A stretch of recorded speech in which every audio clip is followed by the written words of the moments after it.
Hi everybody and welcome back. This is session 10 and this week we're going to be having a closer look at stress management.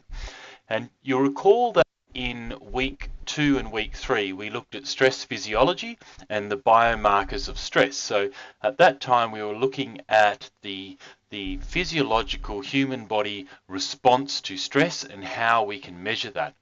And so now we've cycled around and we've come back to stress management.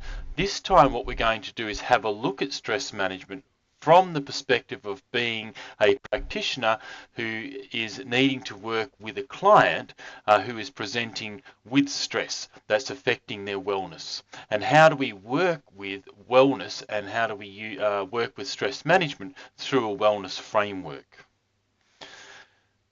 So before we start this week, I want you to test yourself on what you know about stress so far.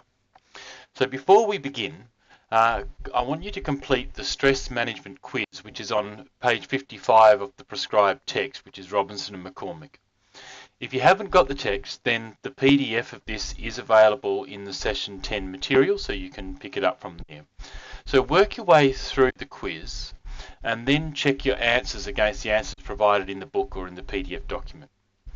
I'd also encourage you to go back and review your notes for session 2 and session 3 on the stress physiology and the biomarkers of stress, just so that that information is right at the forefront of your mind as we progress this week through looking at the material in terms of stress management. All right, we'll have fun with the quiz and I'll see you back here shortly.